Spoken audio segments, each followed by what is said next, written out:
Hello everyone, let's try to simplify this problem. ठीक है, तो यहाँ पे ये प्रोग्राम दे रखा है अपने को और इसकी टाइम कॉम्प्लेक्सिटी निकालनी है। So what will be the time complexity of this program. ठीक है, इस प्रोग्राम की टाइम कॉम्प्लेक्सिटी क्या रहेगी। देखिए, ये आउटर लूप हो गया, ये इसका इनर लूप हो गया। इनर लूप में डिपेंडेंसी है, देखिए j is less than equal to i है, मतलब इस लूप में और इस लूप में क्या है, डिपेंडेंसी है। फिर इस लूप के इनसाइड एक और लूप दे रखा है और इस लूप में कोई डिपेंडेंसी नहीं है इसके साथ।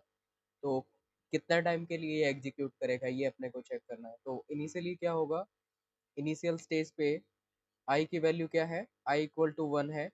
जब i इक्वल टू 1 है तो j की वैल्यू क्या हो जाएगी, j इक्वल टू 1, j 1 हो जाएगा और ये कितना चलेगा, 133 टाइम्स तक चलेगा। तो ये 133 टाइम्स चलेगा। फिर j की वैल्यू जैसे ही क्या हो जाएगी, 2 हो जाएगी। j की वैल्यू क्या होगी, यहाँ पे इंक्रीमेंट करेंगे, 2, 2 is less than equal to 1, i की वैल्यू कितनी है 1। So 2 is less than equal to 1 करेंगे तो इसका मतलब कंडीशन फॉल्स हो जाएगी। कंडीशन फॉल्स हो जाएगी तो i की वैल्यू इंक्रीमेंट हो जाएगी, तो i वैल्यू कितनी हो जाएगी अब 2, i की वैल्यू 2 हो जाएगी। तो j की वैल्यू क्या होगी, 1 से स्टार्ट करेंगे। जब j की वैल्यू 1 होगी तो ये कितना चलेगा, 133 टाइम चलेगा। फिर क्या हो जाएगा, j की वैल्यू में इंक्रीमेंट हो जाएगा, j 2 हो जाएगा। जब j 2 हो जाएगा तो ये कितना चलेगा, अगेन 133 टाइम चलेगा। फिर j की वैल्यू क्या हो जाएगी, 3, 3 is less than equal to 2, condition is false. Condition false हो जाएगी तो i की वैल्यू इंक्रीमेंट हो जाएगी, i की वैल्यू इंक्रीमेंट हो जाएगी तो अब क्या होगा, फिर से j की वैल्यू 1 हो जाएगी और ये 133 टाइम चलेगा। फिर 2 हो जाएगी, 133 टाइम चलेगा। फिर j की वैल्यू में इंक्रीमेंट हो जाएगा, j 3 हो जाएगा, 3 is less than equal to 3, condition is true. Again true है तो 133 टाइम, तो इसके कॉरस्पॉन्डिंग में कितना चलेगा, 133 टाइम।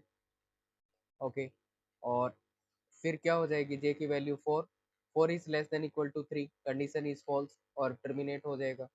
फिर क्या होगा, ये j i की वैल्यू इंक्रीमेंट हो जाएगी। तो ऐसे i की वैल्यू इंक्रीमेंट होती होती कहाँ पे, i इक्वल टू n हो जाएगा। जब i की वैल्यू n होगी तो कंडीशन ट्रू रहेगी, तो j चलेगा, कितने टाइम चल जाएगा j हमारा चल जाएगा, j इक्वल टू 1 से लेके n टाइम। तो 1 से n टाइम चलेगा, हर एक बार कितना, 133 चलता रहेगा ये वाला लूप। ठीक है, तो ये वाला लूप कितना चलता रहेगा, 133 टाइम्स। तो फाइनली क्या करना है, टोटल कर लेंगे, ऐड कर देंगे इन सब इटरेशंस को। तो ये 133 133 133 कितना टाइम चल रहा है, ये अपने को देखना है। ये 1 टाइम चलेगा, 1 इंटू 133। फिर कितना चल रहा है, 2 टाइम्स 133 चल रहा है, तो 2 इंटू 133। फिर कितना चल रहा है, 3 टाइम्स 133 चल रहा है, 3 into 133, up to so on. Last में कितना n टाइम्स चलेगा, n इंटू 133, ये हो जाएगा। अब क्या करना है, यहाँ पे 133 कॉमन ले लीजिए, 133 कॉमन ले लिया, क्या आ गया, 1 plus 1 plus 2 plus 3 up to so on n, right. तो इस सीरीज का एडिशन क्या क्या हो जाएगा, n इंटू कितना हो जाएगा, n into n plus 1 divide by 2, right. और आउटसाइड में कितना, 133। अब कितना हो जाएगा, इसको सिंप्लीफाई करेंगे तो ये आउटसाइड में तो 133 रहेगा, जस्ट ए मिनट, आउटसाइड में 133 रहेगा, इनसाइड कितना हो जाएगा, n square plus n divide by 2, ये हो जाएगा। 133 क्या है, कांस्टेंट है, हटा दो इसको। ये भी क्या है, कांस्टेंट है, हटा दो। डोमिनेट कौन कर रहा है, n स्क्वायर। तो फाइनली इसकी टाइम कॉम्प्लेक्सिटी कितनी हो जाएगी, that is order of n square. Order of n square is the time complexity for this program. Yes, confirm कीजिए, is it clear to all.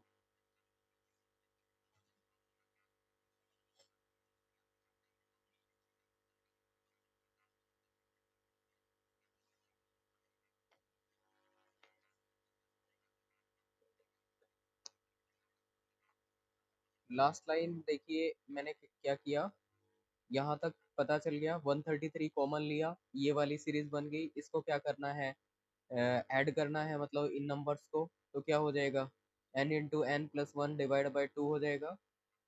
और ये आउटसाइड में क्या है, 133 है, तो हमने आउटसाइड में 133 ले लिया। इसको सॉल्व करेंगे तो ये N square plus N divide by two हो जाएगा। 133 क्या है, कांस्टेंट है, हटा दो। टू क्या है, कांस्टेंट है, हटा दो।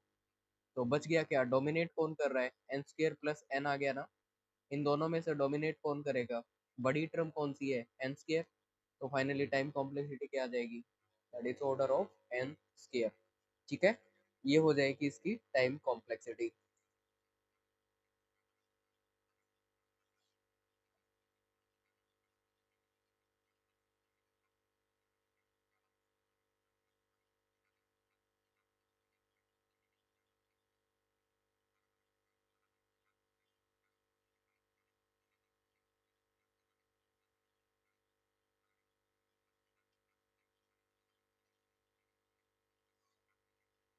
Yes, is it clear to all?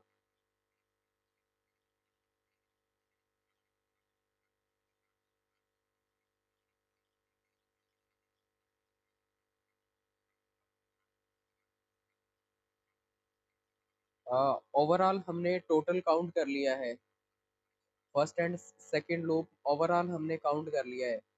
देखिए, इसमें ये 133 टाइम्स क्यों चल रहा है, बिकॉज आई की वैल्यू क्या थी, 1 थी। यहाँ पे टू, ये टू टाइम्स क्यों चल रहा है, टू टाइम्स 133, इसका मतलब आई की वैल्यू क्या थी, 2 थी।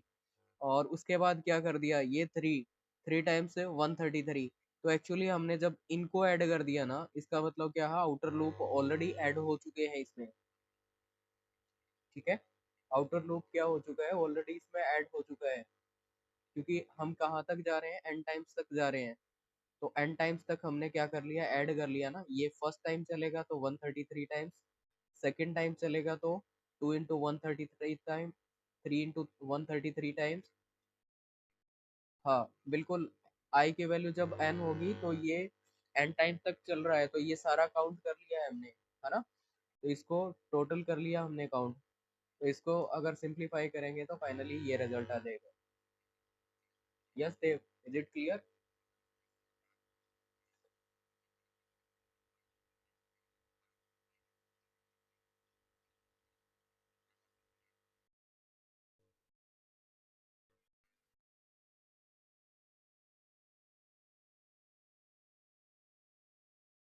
So in case there is a dependent loop, only insider will be considered, right?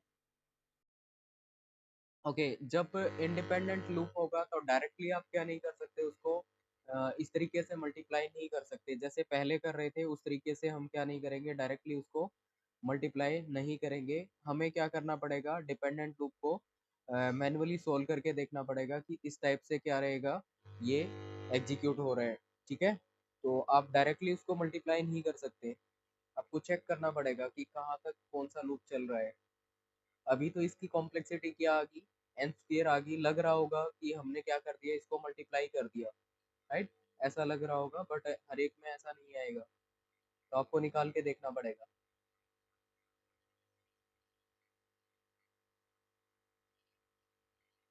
Okay, ठीक है।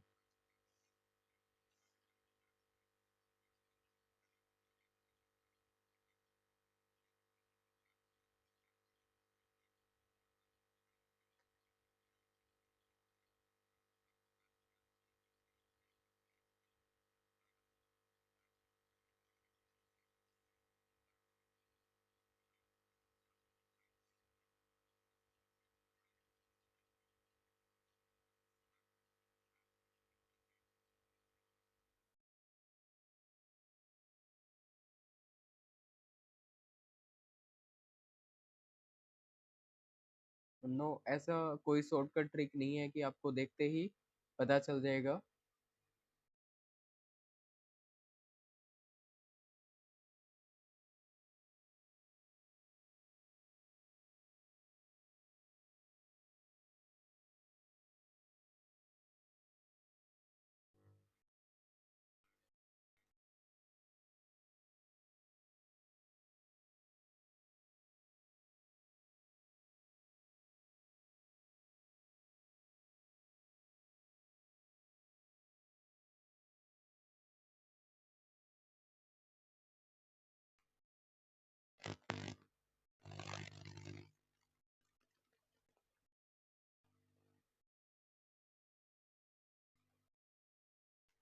चलिए नेक्स्ट देखते हैं। Next is the asymptotic notations. ठीक है, नेक्स्ट वन क्या रहेगा, that is asymptotic notations. So asymptotic notations that are one is the big O notation, then omega notation, then theta notation, right? These are the important one. So major are three, one is big O, omega and theta. उसके अलावा क्या होते हैं, small O notation और small omega notation, ये दो notation further होते हैं, but major one is these three. ठीक है, स्टार्टिंग वाले थ्री जो रहेंगे, these are the major. Now let's see the big O notation. Big O notation का क्या मतलब हुआ? Big O notation means I assume that fn and gn are the two functions. Just a minute.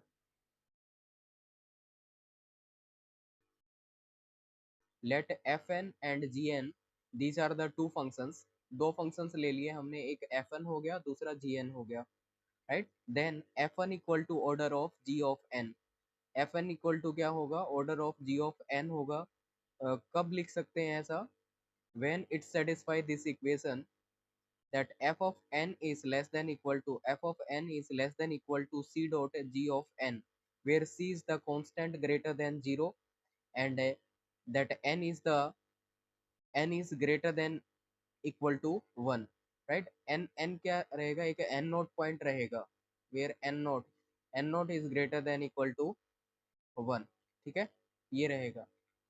तो देखिए f of n equal to order of g of n, f of n equal to order of g of n, ये कब लिखा जा सकता है, ऐसा कब बोला जा सकता है, जब ये क्या करेगा, इस इक्वेशन को सेटिस्फाई करेगा, that f of n is less than equal to c dot g of n। in that case we can say f of n equal to order of g of n। ठीक है, अगर इसको satisfy करेगा तभी कह सकते हैं कि ये f of n equal to g of n होगा।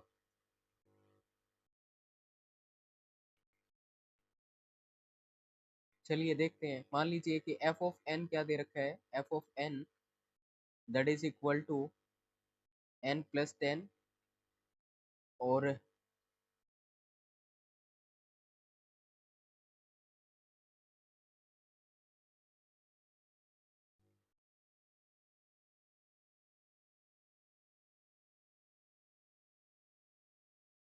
मैंने बताया कि f of n equal to order of g of n, f of n equal to order of g of n, ये कब लिखा जा सकता है, जब ये इस इक्वेशन को सेटिस्फाई करेगा, that f of n equal to f of n is less than equal to c dot g of n, where c is greater than 0, that is the constant, and n naught is greater than equal to 0। n naught क्या होगा, एक point रहेगा जिसके बाद क्या होगी, हमेशा g of n की वैल्यू क्या आएगी, ग्रेटर आएगी। ठीक है, तो ये केस रहेगा। Now f of n equal to n plus 10 and g of n equal to n, g of n equal to कितना दे रखा है, मान लीजिए n दे रखा है,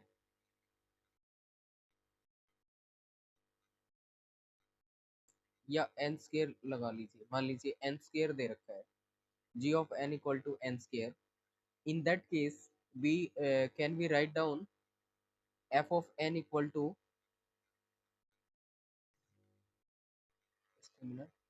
क्या इसको ऐसे लिखा जा सकता है, f of n that is equal to order of g of n, क्या ऐसा लिखा जा सकता है,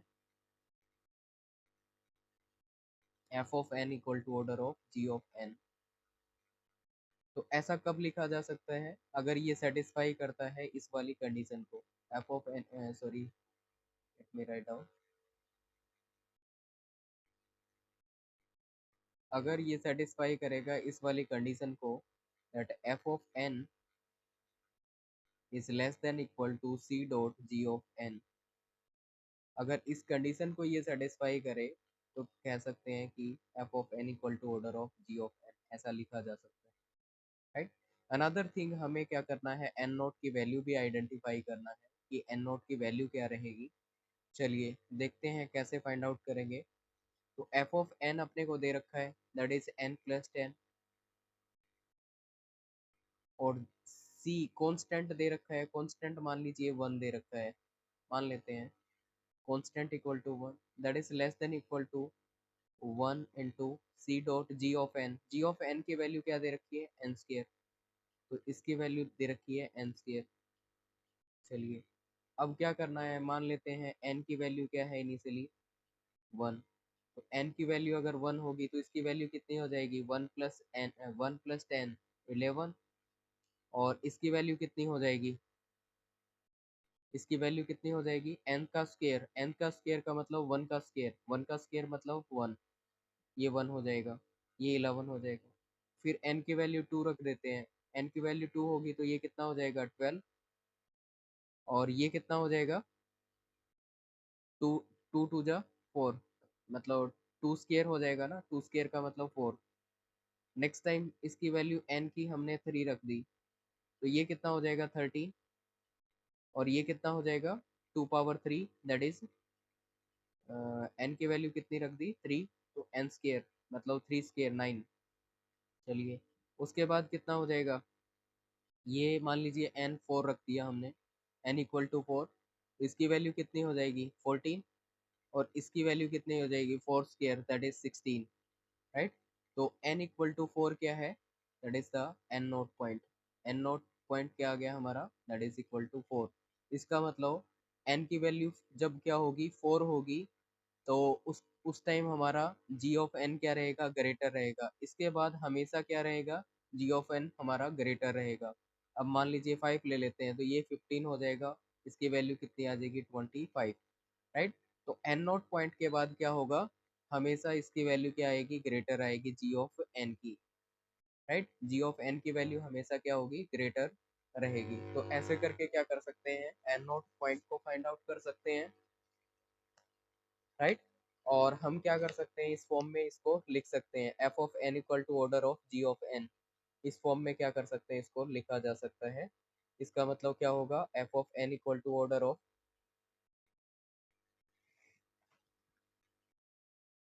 तो क्या हो जाएगा, इसको इस फॉर्म में लिखा जा सकता है, F of N equal to order of ji of N. इस फॉर्म में हम इसको लिख सकते हैं। कांस्टेंट की वैल्यू चेंज हो सकती है, जरूरी नहीं है 1 होगा, 1 की जगह 2 भी हो सकता है, 4 भी हो सकता है।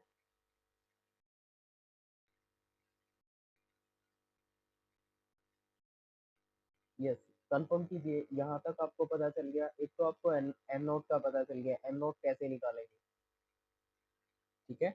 एक तो एन नोट का पता चल गया, दूसरा आपको ये पता चल गया होगा कि इसको F of N equal to order of ji of N इस फॉर्म में लिखा जा सकता है।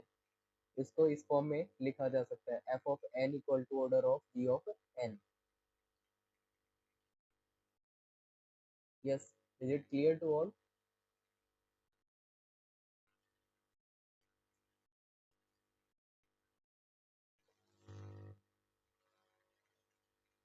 Okay, yes Sanju,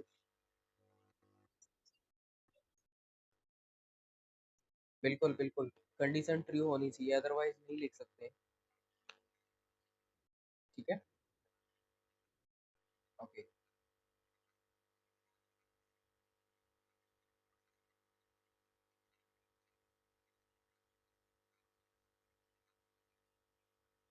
okay, so is it fine to all?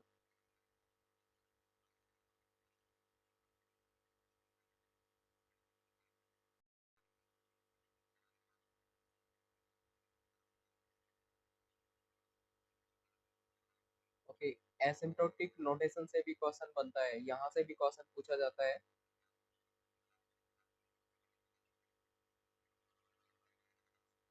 चलिए देखते हैं next question.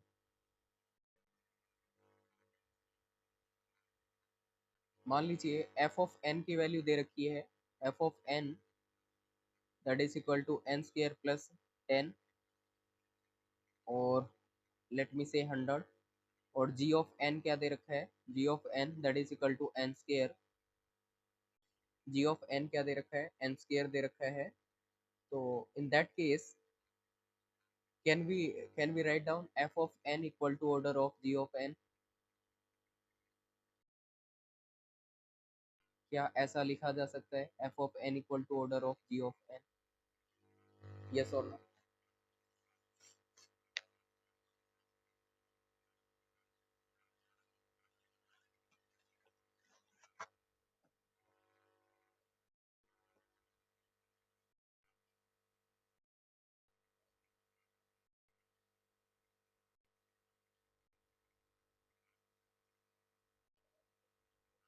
Yes, f of n equal to order of g of n, क्या ऐसा लिखा जा सकता है?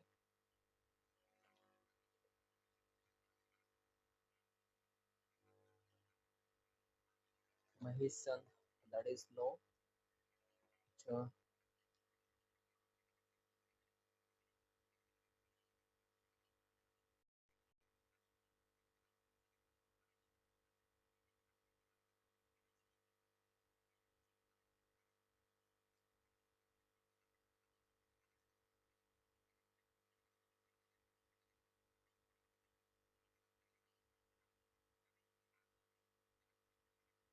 ओके, चलिए देखते हैं क्या ये राइट है या नहीं।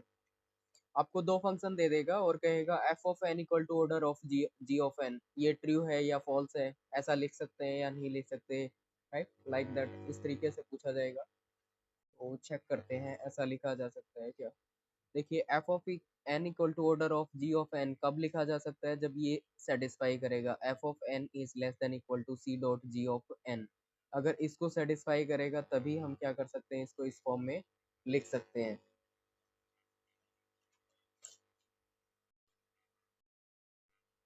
ठीक है, तो चलिए देखते हैं। तो f ऑफ n की वैल्यू कितनी है, f ऑफ n, इसकी वैल्यू कितनी दे रखी है, that is n square plus 100, n square plus 100। और इसकी इसकी वैल्यू क्या दे रखी है, कांस्टेंट, कांस्टेंट कुछ भी ले लेंगे। और g ऑफ n की वैल्यू कितनी दे रखी है, n स्क्वायर, तो that is less than equal to c dot g of n, c dot g of n, ये हो जाएगा। अब देखिए ये n स्क्वायर प्लस क्या है, 100 है, और ये c dot g of n, c of g of n की वैल्यू अपने को दे रखी है, मान लीजिए कितनी, ये n स्क्वायर दे रखी है, ये n स्क्वायर दे रखी है। और कांस्टेंट मैंने मान लिया, कांस्टेंट क्या मान ले, मान लीजिए मैं 10 मान लिया मैंने कांस्टेंट, कांस्टेंट क्या मान लिया, 10। तो less less than equal to n square plus sorry, n square plus 100, right. तो एक टाइम ऐसा आएगा जिसके बाद क्या होगा, हमेशा ये वाला पोर्शन, इसकी वैल्यू क्या आएगी, ग्रेटर आएगी, right.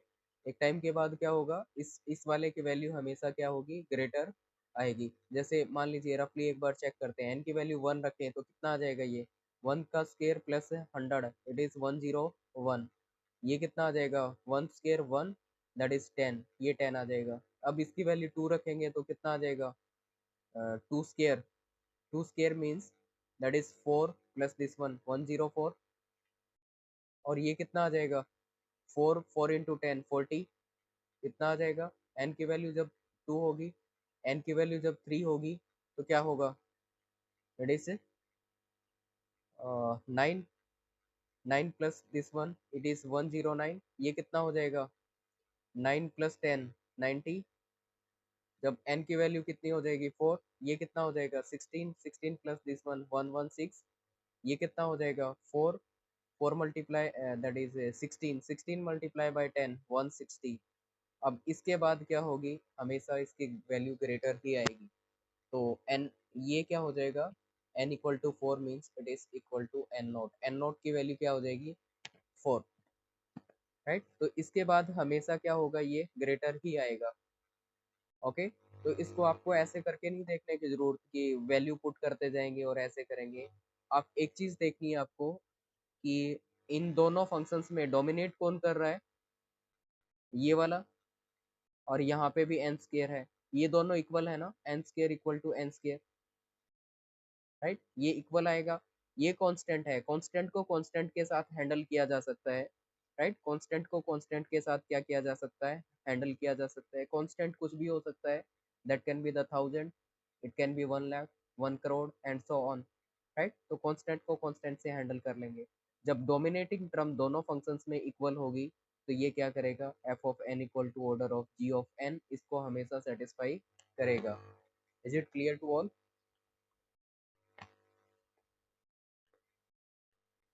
Yes, is it clear to all?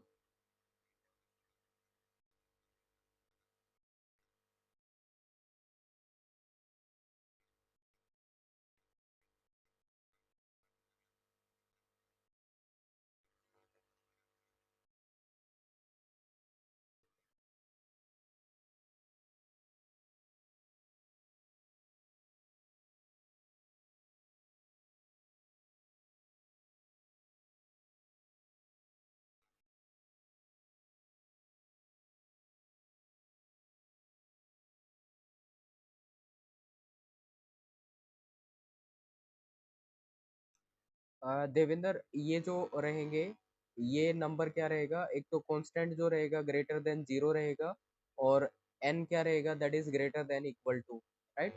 वो वाले नंबर रहेंगे। अ, बहुत ज़्यादा मैथमेटिकल नहीं है यहाँ पे, तो मैथमेटिकल कॉन्सेप्ट लगाने की अपने को जरूरत नहीं है। मैथमेटिकली ज़्यादा नहीं है यहाँ पे, ये एसिम्प्टोटिक है, अप्रोक्सीमेट रिजल्ट देगा, राइट। तो आपको इतना पता होना चाहिए कि कांस्टेंट ग्रेटर देन जीरो होना चाहिए, और एन नॉट क्या रहेगा, ग्रेटर देन इक्वल टू 1 रहेगा। ओके, आई थिंक अंजू ने पूछा है। देखिए, अ, अपने को क्या करना है, दोनों फंक्शन चेक करने हैं। ये फंक्शन एफ एन हो गया, ये फंक्शन क्या हो गया, जी एन हो गया। अपने को जस्ट ये देखना है कि इन दोनों फंक्शन में डोमिनेटिंग टर्म क्या है। इसमें डोमिनेट कौन कर रहा है, एन स्केयर, एन स्केयर से बड़ी कोई टर्म नहीं है। इस वाले में भी एन स्केयर है, एन स्केयर से बड़ी कोई टर्म नहीं है। इसका मतलब N square equal to N square होता है, राइट। इसका मतलब क्या हुआ कि यहाँ पे कोई भी कांस्टेंट दे रखा है, उस कांस्टेंट को क्या कर लेंगे, हम हैंडल कर लेंगे किससे, with the help of constant. Constant को कांस्टेंट से हैंडल कर लेंगे, नॉट ए प्रॉब्लम।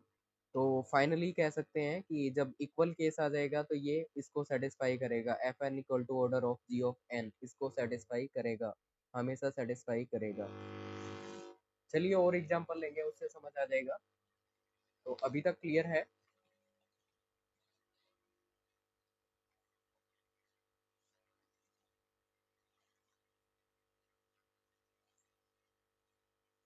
ओके, ठीक है।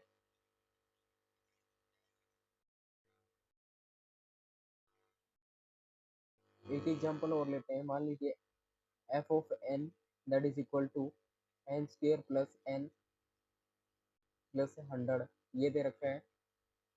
G of N that is equal to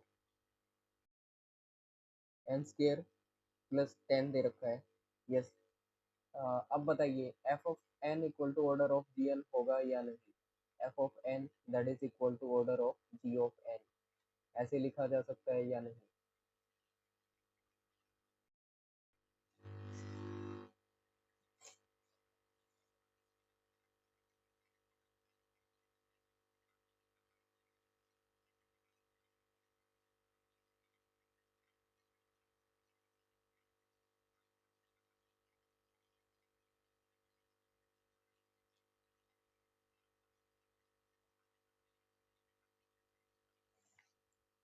yes.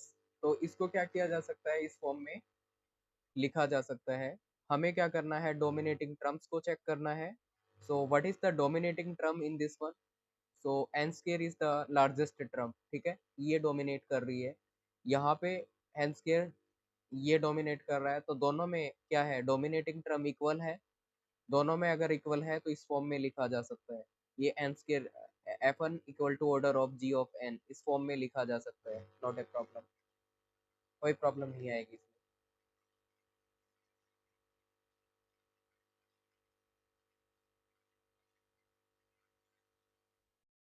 Next बताना, F of N that is equal to N cube plus N plus 100, और G of N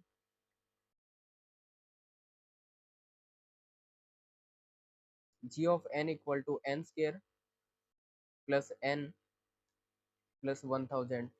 This one is given. Now tell me, can we write down f of n equal to order of g of n? क्या इस form में लिखा जा सकता है f of n equal to order of g of n?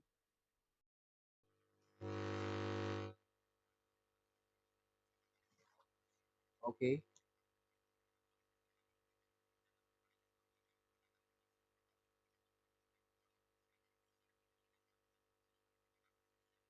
तो इसको इस फॉर्म में नहीं लिखा जा सकता। क्यों नहीं लिखा जा सकता? डोमिनेटिंग टर्म चेक कर लेंगे। दिखने में हो सकता है आपको लग रहा हो कि हाँ कर देगा, बट ऐसा नहीं होगा। डोमिनेटिंग टर्म यहाँ पे n क्यूब है, इधर डोमिनेटिंग टर्म क्या है? n स्केयर है। तो यहाँ पे चाहे कितनी बड़ी भी वैल्यू ले ले, एक टाइम के बाद क्या होगा? n क्यूब वाला ही ग्रेटर आएगा। एक टाइम आएगा जिसके बाद हमेशा n क्यूब वाला ही ग्रेटर आएगा, राइट? तो इस कंडीशन को क्या कर जाएगा? वॉयलेट कर जाएगा, राइट? तो इसमें क्या हो जाएगा? f of n that is greater then c dot g of n, ऐसा हो जाएगा। अगर ऐसा होगा तो क्या होगा? इस फॉर्म में नहीं लिखा जा सकता, राइट? तो इसको इस फॉर्म में नहीं लिख सकते। तो f of n is not equal to order of g of n, ऐसा नहीं लिखा जा सकता। तो अब ये वाला रहेगा इस केस में। Yes, is it clear to all?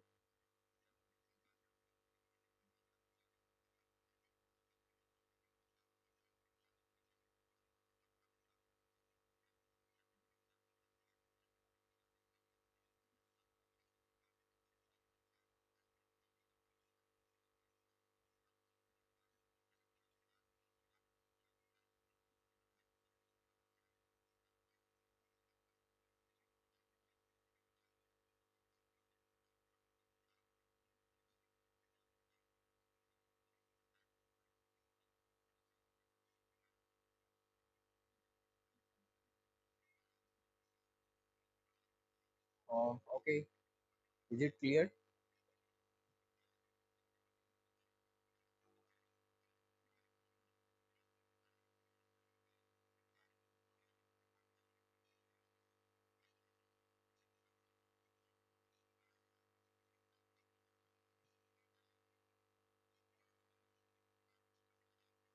Clear, okay fine, ठीक है। तो ये हो गया बिगो नोटेशन।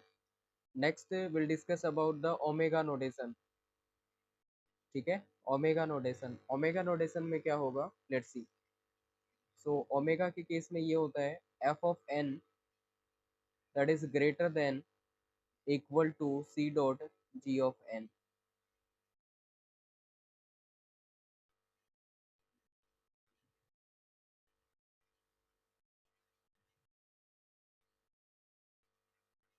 देखिए f of n equal to order of g of n, sorry omega of g of n। f of n equal to omega of g of n, ये कब लिखा जा सकता है?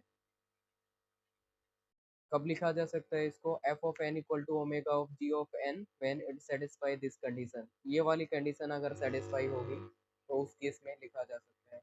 कौन c क्या रहेगा? Where c is the constant greater than 0 and n naught that is greater than equal to 1, n naught is greater than equal to 1, ये रहेगा। तो इसमें भी क्या होगा? f of n and g of n, these are the two function. मान लीजिए दो फंक्शन दे रखे हैं, f of n that is equal to n square plus 10 और 100, g of n equal to n square, right? ये दो function दे रखे हैं। तो क्या इसको इस फॉर्म में लिखा जा सकता है? f of n equal to omega of g of n, f of n equal to omega of g of n, क्या इस फॉर्म में इसको लिखा जा सकता है?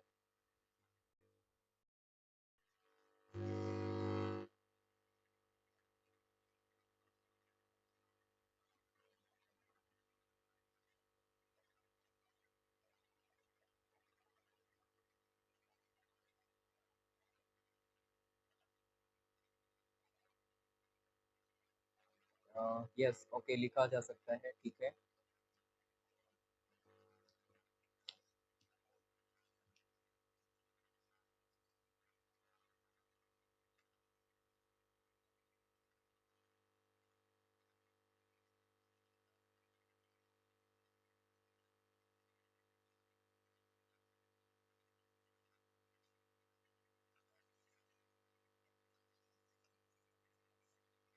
ठीक है लिखा जा सकता है, तो देखिए कैसे लिखेंगे इसको। यहाँ पे अपने को क्या दे रखा है, एफ ऑफ एन दे रखा है, एन इसमें डोमिनेट कौन कर रहा है, फिर से वैसे ही चेक करना है, एन स्केयर, एन स्केयर, और इसमें भी कौन डोमिनेट कर रहा है, एन स्केयर।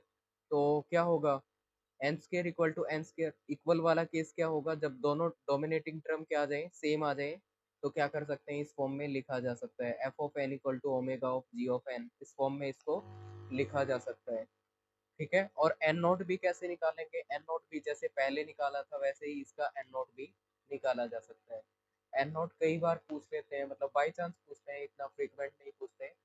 इन केस पूछते हैं तो आप निकाल सकते हैं, जैसा हमने निकाला था दो केसेस में पहले, वैसे ही यहाँ पे कंडीशन ये वाली हो जाएगी, यहाँ पे ये वाली कंडीशन अप्लाई कर देंगे, बाकी केस सेम रहेगा, राइट। बट अगर आपको ये पूछता है कि इस फॉर्म में लिखा जा सकता है क्या, उस केस में तो just check the dominating term, dominating term check करेंगे, इक्वल है, लिखा जा सकता है, नॉट अ प्रॉब्लम। चलिए ये बताइए, F of N that is equal to N square plus N and G of N that is equal to n cube, right? In that case, can we write down f of n equal to omega of g of n? क्या ऐसा लिखा जा सकता है?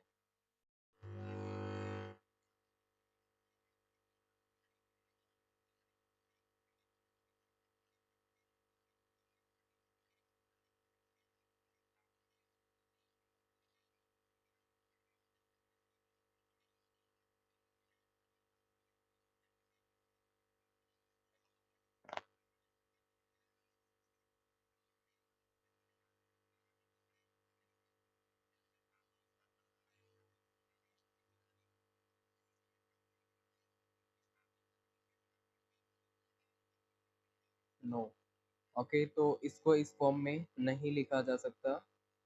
क्या reason रहेगा?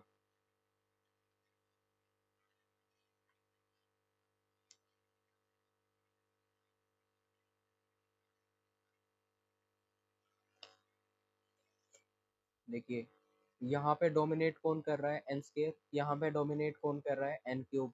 इसका मतलब जी ऑफ एन क्या है, ग्रेटर रहेगा, जी ऑफ एन ग्रेटर रहेगा, और हमें क्या चाहिए, F of N should be greater than C dot ji of N, ऐसा ऐसा चाहिए हमें। बट इस केस में ग्रेटर कौन आ रहा है, ये वाला ग्रेटर आ रहा है ना। अगर ये वाला ग्रेटर आएगा तो ओमेगा की कंडीशन को क्या हो जाएगा, ये वॉयलेट कर देगा, तो ओमेगा की फॉर्म में इसको नहीं लिखा जा सकता, तो इस वाले को ओमेगा की फॉर्म में नहीं लिखा जा सकता, ऐसे नहीं लिख सकते।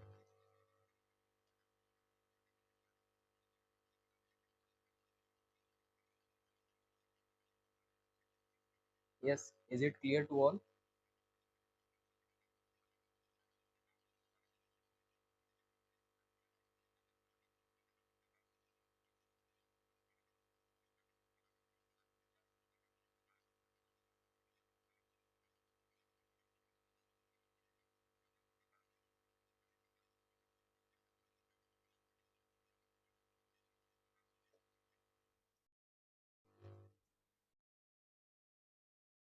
Okay fine.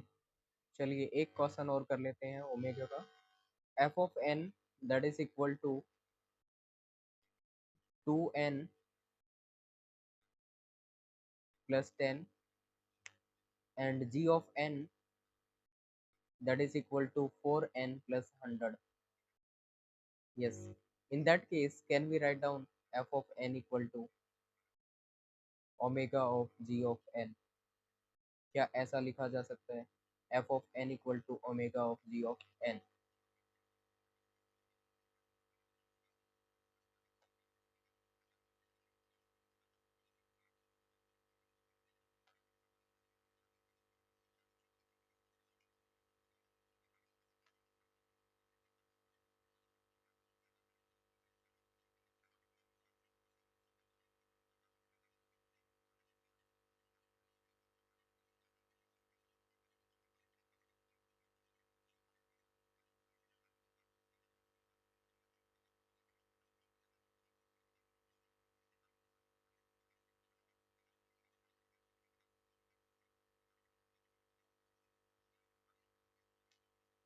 Okay, let's see. बताइए इसमें डोमिनेटिंग टर्म क्या है? इस वाले में डोमिनेटिंग टर्म n है, ये कांस्टेंट है, इसको इग्नोर कर दो, n रहेगी डोमिनेटिंग। इस वाले में भी क्या है? n। दोनों की डोमिनेटिंग टर्म क्या है? इक्वल है, n equal to n, right. Constant चाहे कुछ भी दे रखा है, डजेंट मैटर, ठीक है। कांस्टेंट कुछ भी दे रखा है, मैटर नहीं करेगा। इट मीन्स इसको इस फॉर्म में लिखा जा सकता है, F of N equal to omega of ji of N, इस फॉर्म में लिखा जा सकता है।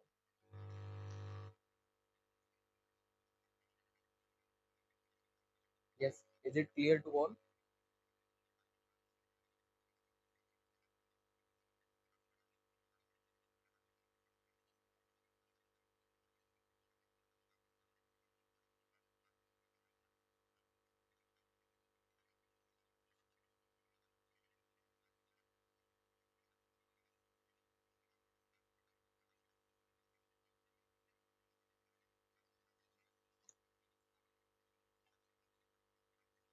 ओके, ठीक है। तो ये हो गया ओमेगा का केस। तो बिगो का केस हमने देख लिया, ओमेगा का केस हमने देख लिया। नेक्स्ट केस क्या रहेगा? That is the theta notation.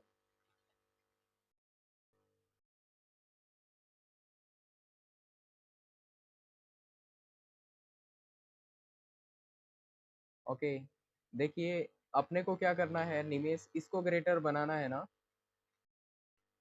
इसको ग्रेटर बनाना है, क्योंकि हमें पता है एफ ऑफ एन क्या होना चाहिए, इस केस में ग्रेटर होना चाहिए, राइट। डोमिनेटिंग टर्म दोनों की क्या है? सेम है, डोमिनेटिंग दोनों की टर्म सेम आ रही है। तो हम क्या करेंगे, ये मान लीजिए क्या दे रखा है, 2n प्लस 100 या 10 दे रखा है, और यहाँ पे ये क्या होना चाहिए? Greater than equal to C dot ji of N. G of N कितना दे रखा है? 4n प्लस 100 दे रखा है, ये दे रखा है मान लीजिए। तो हम कैसे इसको ग्रेटर कर पाएंगे, राइट।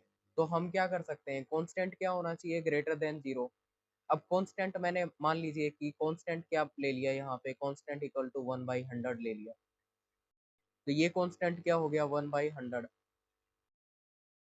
यहाँ पे कोई वैल्यू आएगी ये वाली, 4n प्लस 100, राइट। ऐसा करने के बाद एक टाइम के बाद क्या होगा, ये ग्रेटर नहीं आ जाएगा क्या? ये वाली वैल्यू ग्रेटर आ जाएगी।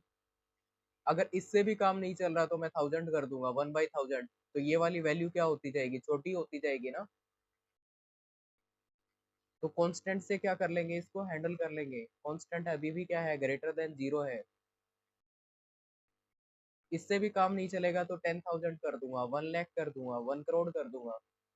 बट एक टाइम के बाद ये क्या होगा? ग्रेटर आएगा,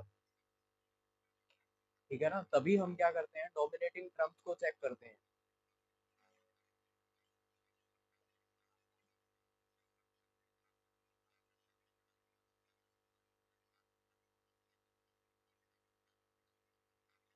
good it, okay okay fine.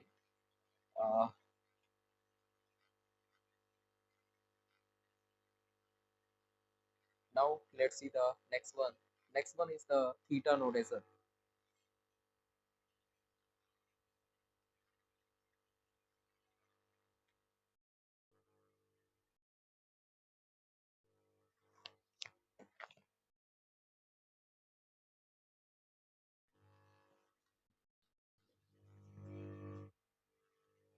Theta notation.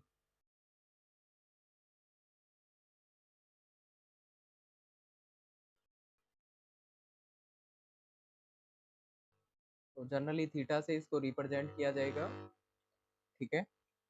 तो थीटा नोटेशन में क्या होगा, f of n and g of n, these are the two function, and f of n equal to theta of g of n, right। ये कब लिखा जा सकता है? when it satisfy two cases। दो केस ये सेटिस्फाई करेगा, कब? एक तो ये वाला f of n that is equal to order of g of n, right। and f of n that is equal to omega of g of n. जब ये दोनों केसेस को सेटिस्फाई करेगा तो उस केस में क्या कहेंगे कि ये थीटा नोटेशन को सेटिस्फाई करेगा, राइट। तो इसका मतलब इसके लिए क्या होगा, F of N that is less than equal to C dot ji of N. तो सी कांस्टेंट C1 ले लिया मैंने यहाँ पे, C1 dot G of N ये हो जाएगा। तो इसको सेटिस्फाई करना चाहिए और इस वाले के लिए क्या करना चाहिए, F of N that is greater than equal to C2 dot ji of N, इसको सेटिस्फाई करेगा। अगर बिगो को और ओमेगा दोनों को एक साथ सेटिस्फाई कर दे तो क्या होगा, that become the theta notation. तो उससे क्या बन जाएगी, थीटा नोटेशन। इसका मतलब क्या होगा कि इक्वल वाले केस हमेशा थीटा नोटेशन में आएंगे। जैसे कि मान लीजिए F of N equal to N square plus 10 दे रखा है और जी ऑफ एन क्या दे रखा है, G of N equal to N square plus 100 दे रखा है, ठीक है। तो क्या इसको एफ ऑफ एन को ऐसे लिखा जा सकता है, F of N equal to theta of ji of N, क्या ऐसे लिखा जा सकता है, यस और नो। तो इसका मतलब क्या होगा कि इसको हमें दोनों फॉर्म में सेटिस्फाई कराना पड़ेगा, इसको भी सेटिस्फाई करे, इसको भी सेटिस्फाई करे। मतलब क्या इसको बिगो फॉर्म में लिखा जा सकता है। तो देखिए डोमिनेट कौन कर रहा है इसमें, एन स्क्र, इसमें डोमिनेट एन स्क्र कर रहा है, इक्वल है। तो इक्वल अगर है तो क्या करेगा, इसको सेटिस्फाई करेगा, इक्वल वाले में इसको भी सेटिस्फाई करेगा, राइट। अब इन दोनों को अगर सेटिस्फाई करेगा तो ये थीटा को भी सेटिस्फाई करेगा। तो इसको इस फॉर्म में लिखा जा सकता है, F of N equal to theta of ji of N, इस फॉर्म में लिखा जा सकता है। Is it clear.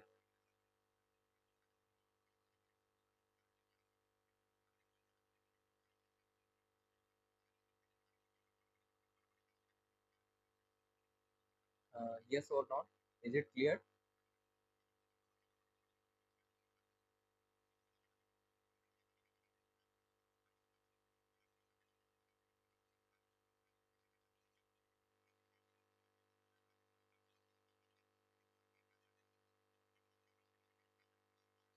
Clear, okay fine, ठीक है। Now let's see the next one.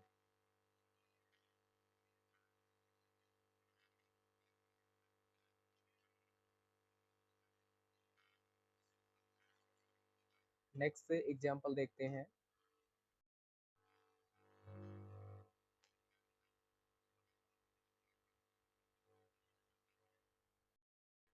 F of N equal to N square plus 100 and G of N equal to N cube, ये दे रखा है, राइट। तो इस केस में क्या F of N equal to theta of ji of N ऐसे लिखा जा सकता है।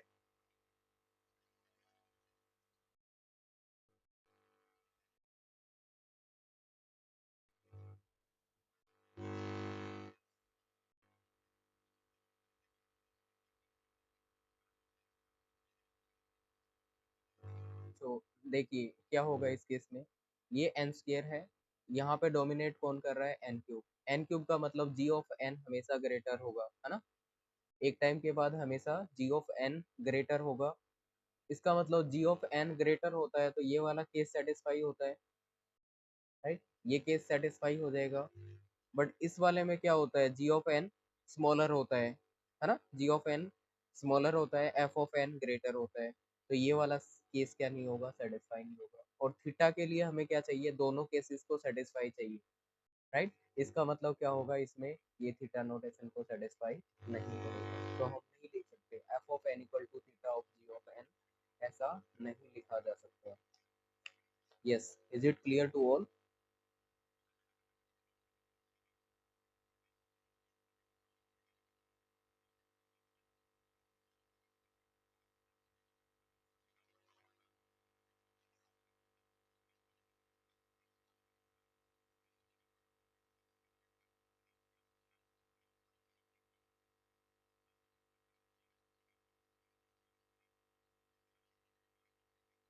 ओके फाइन, ठीक है।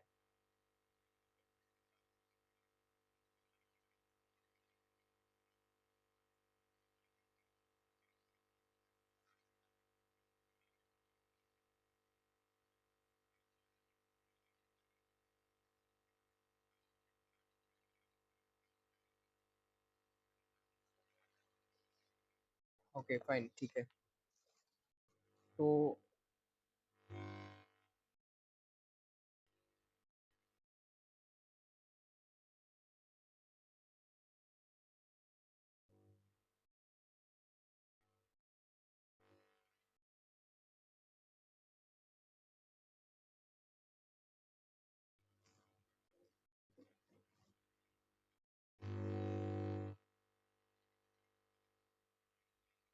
ये मान लीजिए फंक्शन एफ ऑफ एन है, और ये क्या है, C dot ji of N है, राइट।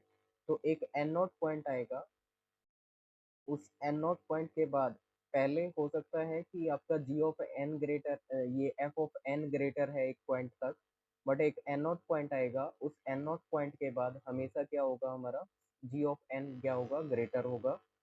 तो ये वाला ग्राफ क्या रिप्रेजेंट कर रहा है, it is representing the big O notation, ठीक है। तो ये वाला ग्राफ किसके लिए रहेगा, बिगो नोटेशन के लिए। ये बिगो नोटेशन को रिप्रेजेंट करेगा।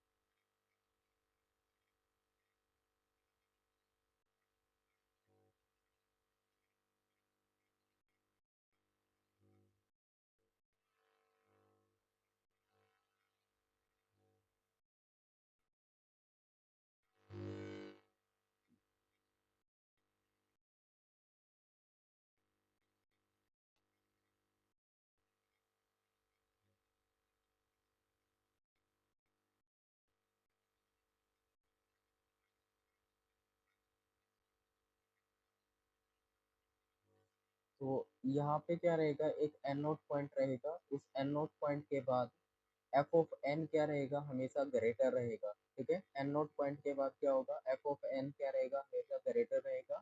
तो ये किसको रिप्रेजेंट करेगा, ओमेगा नोटेशन को रिप्रेजेंट करेगा, ठीक है। ये वाला ग्राफ रिप्रेजेंट करेगा ओमेगा नोटेशन को।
तो एन नोट पॉइंट के बाद क्या होगा, फिर से ये एफ ऑफ एन से ये वाला क्या रहेगा, ग्रेटर रहेगा, और ये वाला क्या रहेगा, स्मॉलर रहेगा, राइट। तो यहाँ पे ये क्या करेगा, बिगो को सेटिस्फाई करेगा, और ये ओमेगा को सेटिस्फाई करेगा, राइट। जब ओमेगा बिगो दोनों को सेटिस्फाई करते हैं तो उससे क्या बन जाती है, थीटा नोटेशन। तो फाइनली ये क्या रिप्रेजेंट करेगा, थीटा नोटेशन को रिप्रेजेंट करेगा, राइट। ये वाला डायग्राम क्या रिप्रेजेंट करेगा, थीटा नोटेशन को रिप्रेजेंट करेगा। तो ये डायग्रामेटिक रिप्रेजेंटेशन है इन तीनों के लिए। Yes, is it clear to all?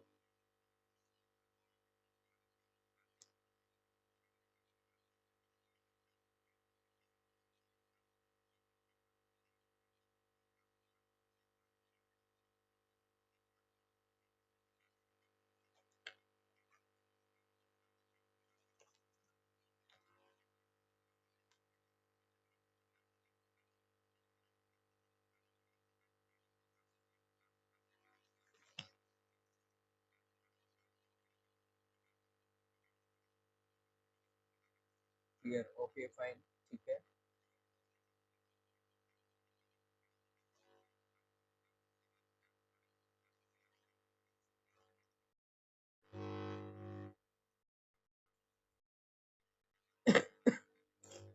Next is small omega और small theta, sorry big O, small O, small ओ।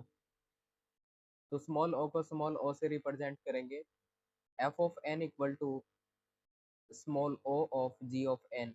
ऐसा कब लिखा जा सकता है, बस ये प्रॉपर्टी याद रखना, यहाँ से क्वेश्चन नहीं आता है इतना, बस आपको प्रॉपर्टी का पता होना चाहिए। F of N equal to small O of ji of N, इसका मतलब क्या होगा, F of N that is less than equal to C dot, equal का केस यहाँ पे हट जाएगा, इक्वल का केस इसमें नहीं आएगा, c dot ji of N.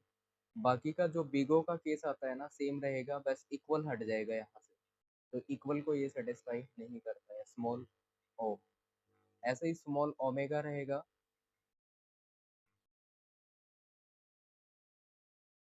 Small omega को किससे रिप्रेजेंट करते हैं, ओमेगा से रिप्रेजेंट करते हैं। और इसमें क्या होगा, F of N equal to, हाँ जस्ट वैसे ही बता रहा हूँ, ठीक है। तो f of N equal to omega of ji of n, right. जब एसिम्प्टोटिक नोटेशन की बात आएगी तो इनकी भी बात आ जाती है, बस आपको इतना पता होना चाहिए कि यहाँ पे इक्वल का केस हट जाता है, यहाँ पे भी इक्वल का केस रिमूव हो जाएगा, f of N that is greater than C dot ji of n, right. ये कंडीशन बन जाएगी किसके लिए, इस वाले के लिए। बस यही यही डिफरेंस होता है इन दोनों में, यहाँ पे इक्वल का केस हट जाएगा यहाँ से। Yes, is it clear to all?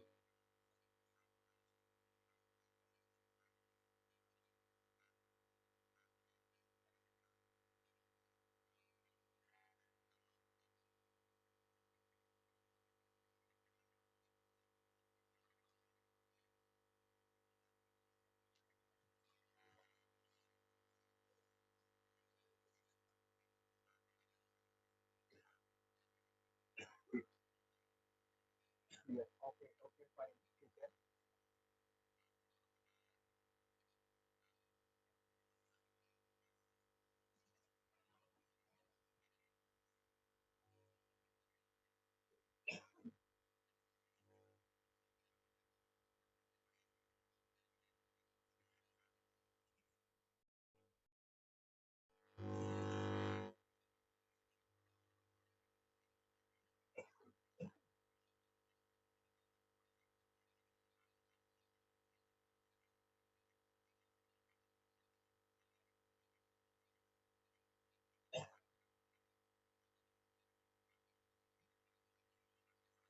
Okay,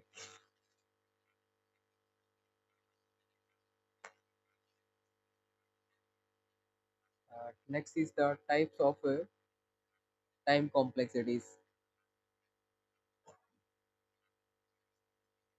चलिए types of time complexities next class में करेंगे, अभी थोड़ा सा सीएन का कर लेते हैं, जो बेसिक हम कर रहे थे वो वाला।